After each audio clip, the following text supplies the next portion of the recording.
Hello and welcome to another interesting day on planet Earth. And I'm coming today because I really had some strong guidance to just jump on and to assist you who are listening right at this moment, because this may be the message that you absolutely need to hear right now.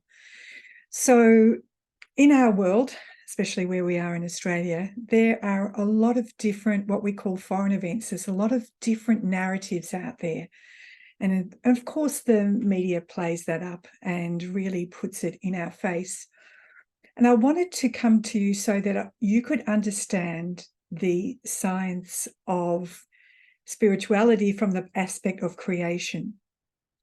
So one of the things that I've been talking about in our New Earth Academy and helping people to understand, especially this week, is how we are considered to be the source of all creation.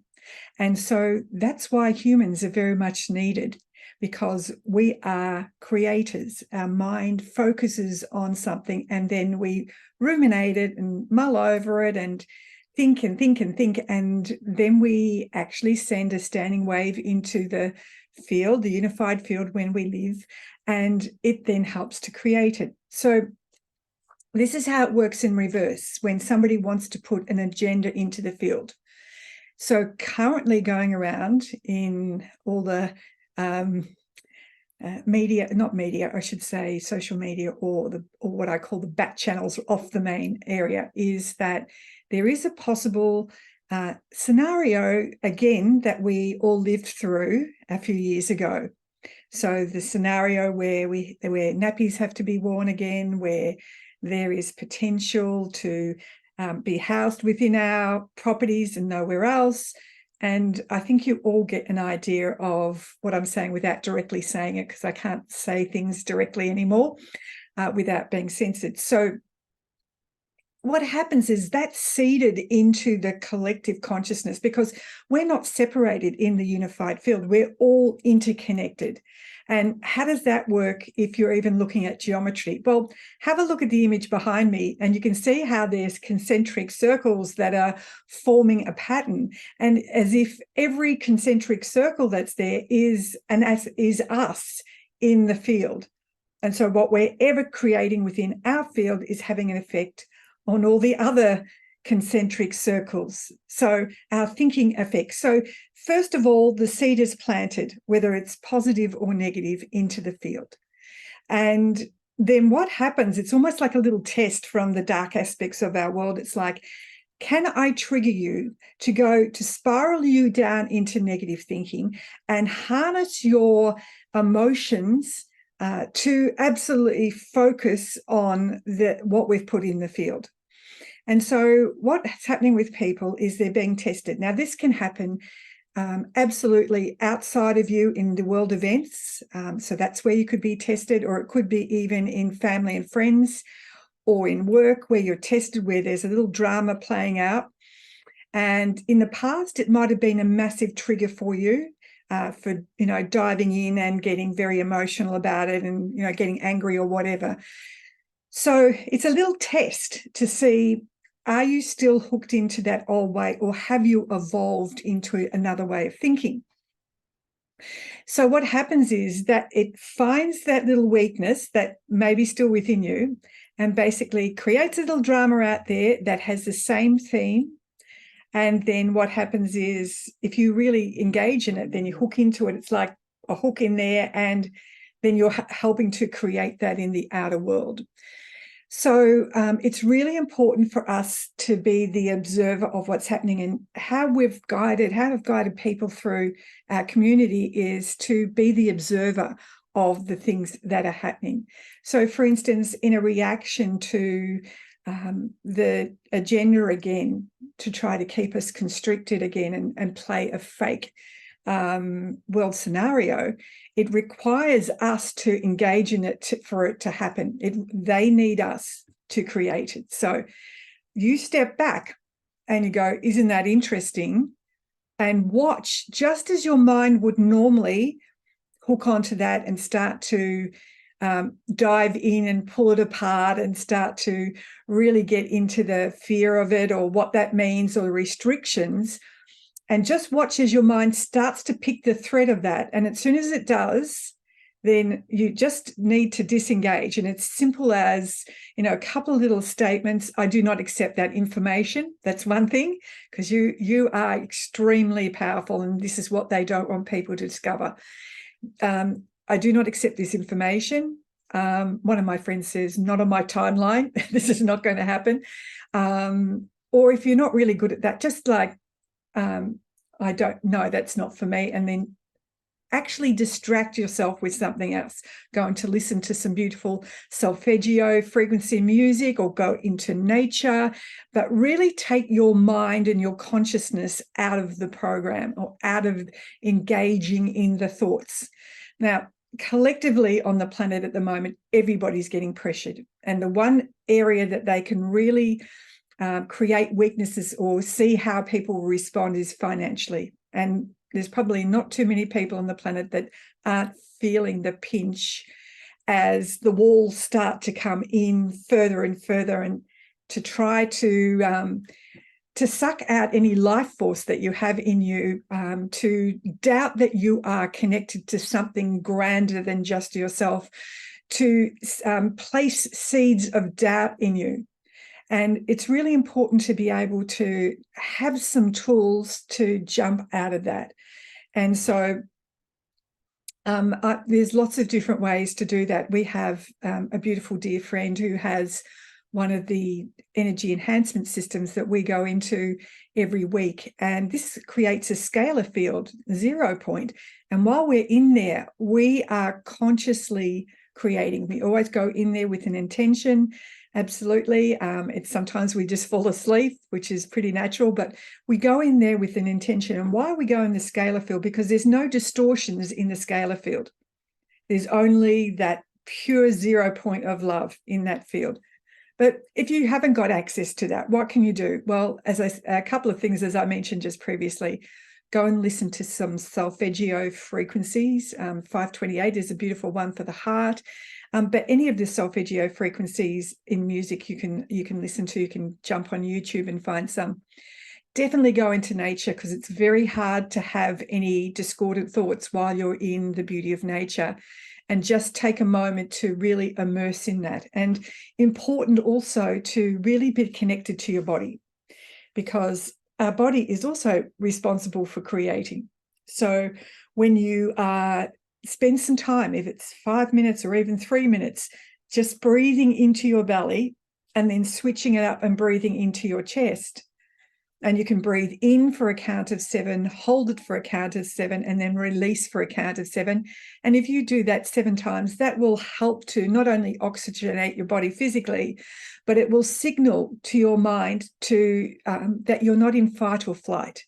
And that's what the global discordant systems want you to be, in fear and in fight or flight, because in that state you have no bigger picture and be able to think or create. When you're in that discord, you're too much worried about how am I going to pay for my bills and etc.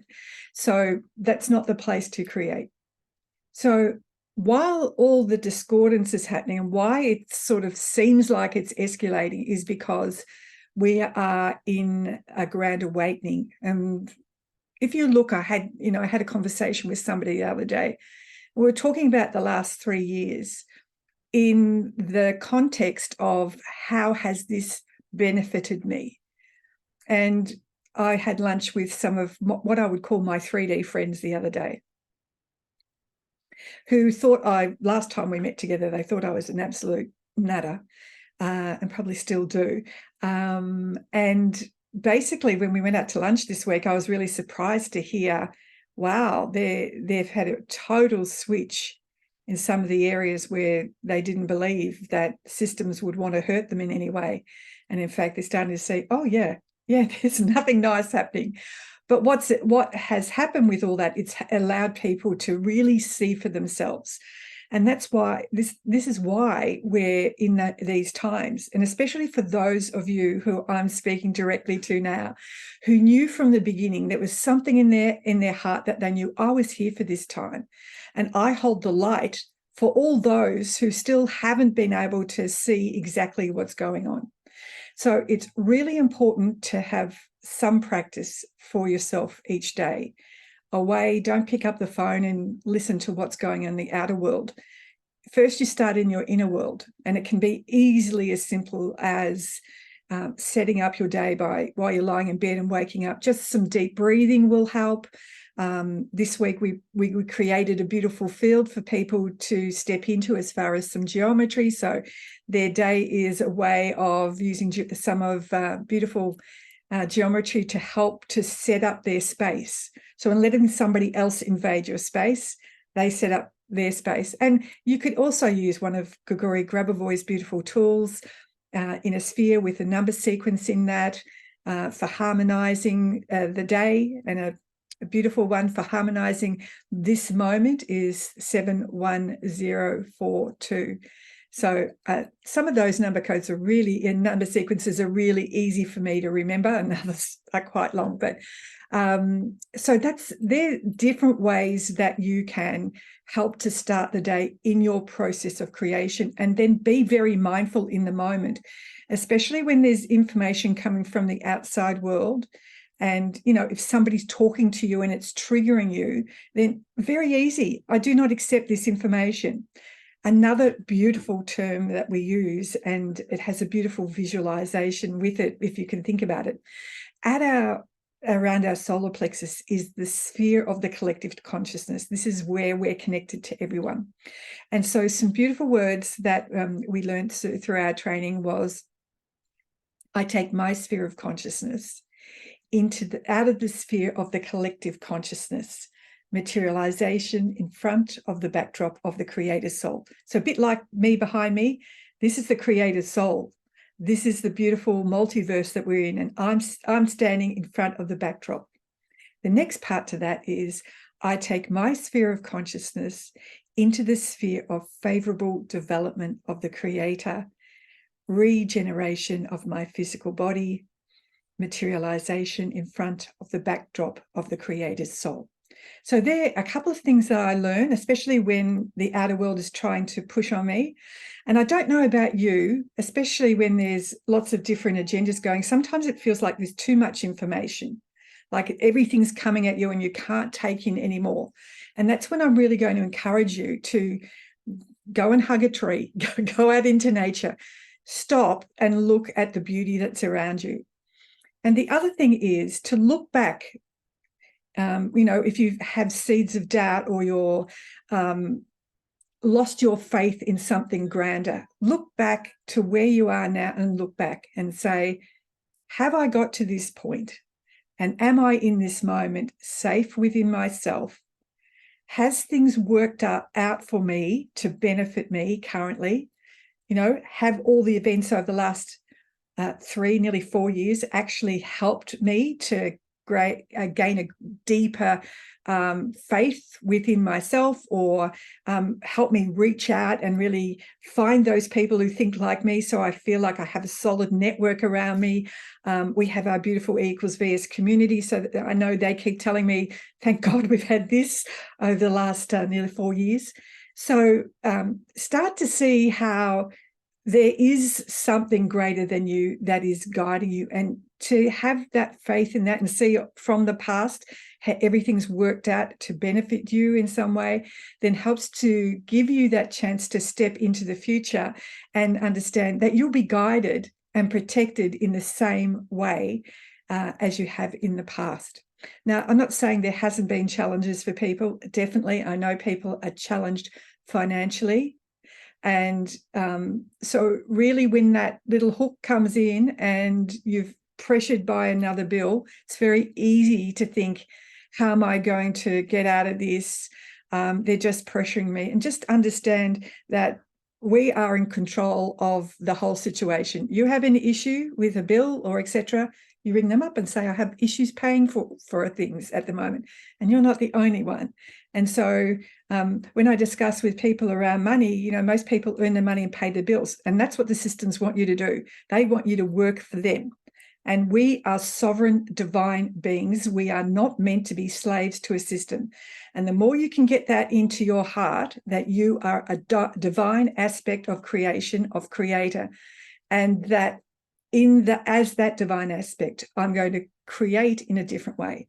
And so spending some time, if it's 5 minutes or even 10 minutes a day, what is it that you want? Because we know what we don't want. What is it that you want? And it's in that creation of putting it in paper and getting really clear on all aspects of it, then you allow your consciousness start to move into the place of creation. But I'm just a little warning here. Don't do it when you're stressed. Don't do it when you're anxious. Don't do it when you're in fear, because that is not the point from where you can create. You need to be in a calm place. You need to be still within yourself. You need to feel some joy in your heart. And whatever that puts you in there, whether it's a meditation, whether it's being in nature, whether it's listening to music or watching your grandkids run around and as they run up to you and give you a big hug, whatever it is, just remember, I need to be in the state of a place to create. And it's up to us to create the future. I was talking to some of my dear friends. These are mentors of mentors. And we were discussing yesterday how it really feels like the field of, and one of them put the word Christ consciousness, is just around us. And all we have to do is step into it. And what would keep us from stepping into higher aspects of our consciousness or that golden age or Eden is the distractions from the outer world. So how can I step into a place that I'm inviting more of what we want to see, more of communities coming together, people supporting each other, families coming together, where there is an abundance for everybody and we're not having everybody doing 2 or 3 jobs to try to put food on the table and outsourcing our childcare to other people who clearly do not have the highest for our children. We need to start really looking at the world we want to step into and create that, and just let go of the drama. Stop reading the paper, turn off the television, because they absolutely lie to you, and start to really think, this is not the world I want to live in. This is the world I want to live in, and you create it in your consciousness. So I've given you a few tips to help to step out of what's happening at the moment and really step back into you. Brian and I spend about 90% of our time in our inner world creating, and then 10% in our outer world. And it's not that we sit and meditate for 90, but we're very conscious of using some of the technologies of Grigori Grabovoi, working in the area of consciousness and starting to shift things when we notice there's some distortion happen. So we're actively engaged every moment of the day practicing what we've been teaching since 2012. So I hope this has helped you if you're listening to this. And please just disengage and then get into a beautiful place where you can start to even ponder on what a world would be like when humanity comes back in one with itself, and then in harmony with this beautiful world that we live in, and disregard all the false dramas that are being played out in the outside world. It doesn't mean that you don't care, absolutely, but just don't get hooked and sucked your energy and be the loosh for lower distorted aspects of our world. All right, everyone. So hope that helps, and I'll talk to you again soon. Bye.